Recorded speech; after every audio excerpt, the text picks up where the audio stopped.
So what's the fundamental understanding of the world system? I mean, down the mythical historicity of ages, might is right. Our religions and cultures are accordingly. And it's a hell of a world to live in.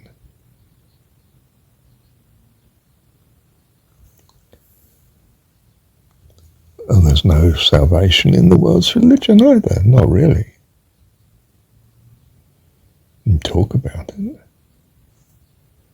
but it's still reinforcing might is right. When we, read that God will give the land to you that you put your foot on, it means I'm going to ignore any rights that were supposedly held before, for your sake. In other words, I'm giving privilege to this form of life compared to that. That says everything about your God. It's not good. It's loving you at the expense of everyone else. Well, that's what a monarch does. Loves himself and his family more than anyone else. And is willing to grind the face of the poor accordingly.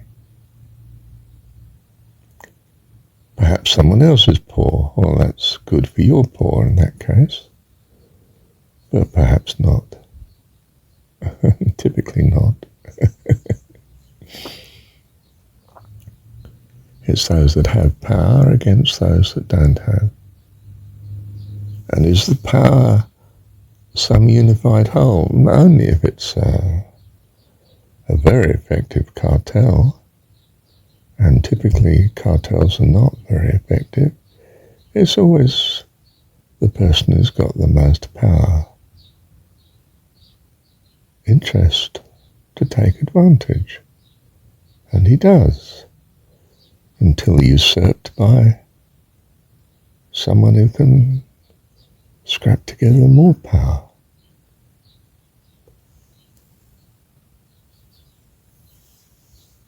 It's as simple as that.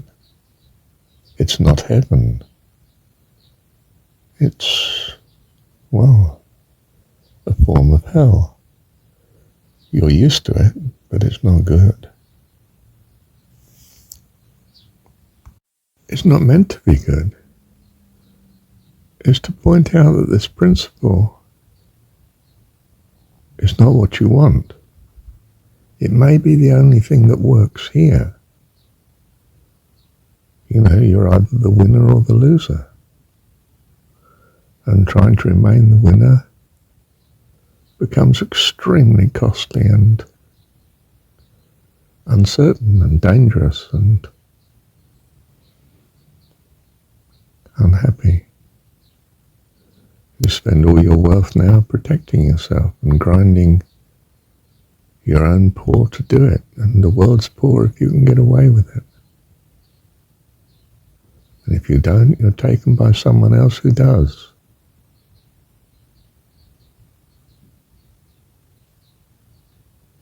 You should know in your heart that this is not what you value. My soul longs for you. Who's the you we're talking about? Your God. The one that you really value in your heart. A world of, yes, equality indeed. Loving kindness, compassion, help, goodness, safety, security. You can't achieve that here. You can only know in your heart that this is what you value. Can you just not play the game then? Yes. In which case, of course, you'll be treated as the weak to be utterly exploited. So you will be a slave in effect. I mean, it might not be in name, but in reality, you'll be enslaved by the culture and system you're in if you're in this world. And you cooperate with it because there is no alternative. You can earnestly play by the same rules, struggle to achieve power, constantly rebel and so on. In which case more force and constraint is put on you by whoever is able to do so.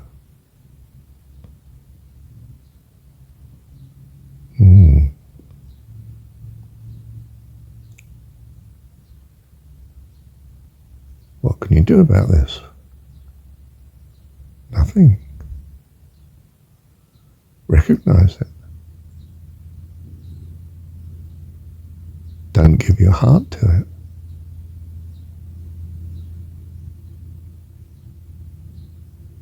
it. Lay flat if you can. If you can't, well, you can't. That's all there is to it.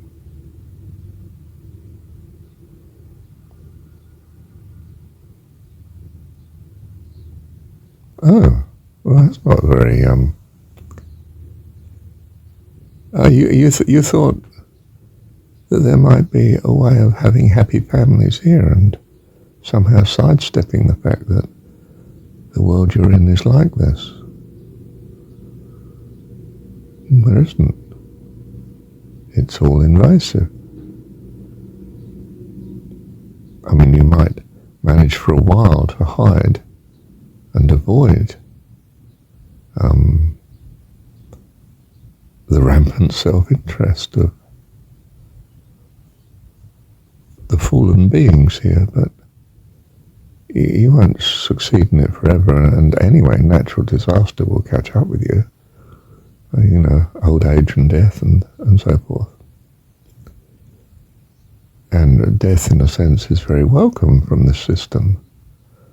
Not the manner of death, don't get me wrong. Nobody wants pain and suffering.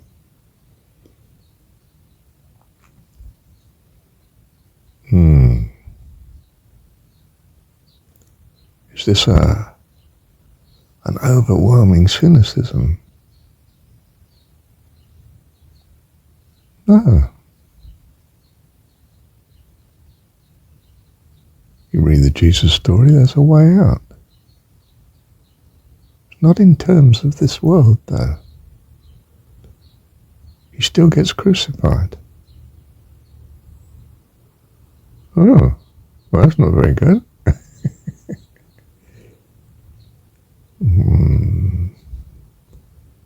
I know. Is it that bad? If you got crucified yesterday or 10 years ago or 100 years ago or 1,000 years ago, does it matter if you're now in heaven?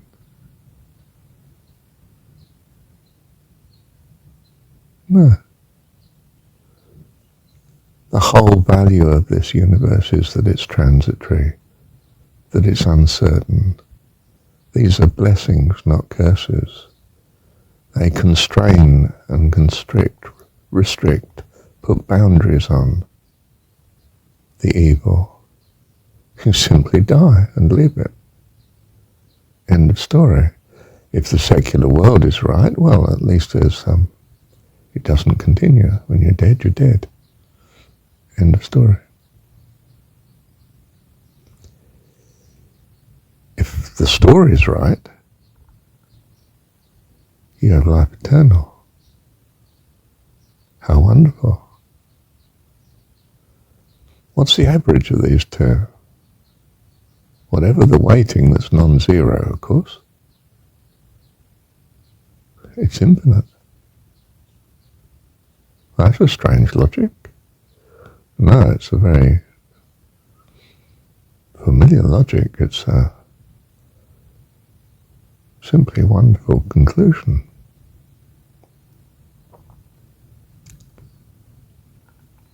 In which case, it's worth it because you're here.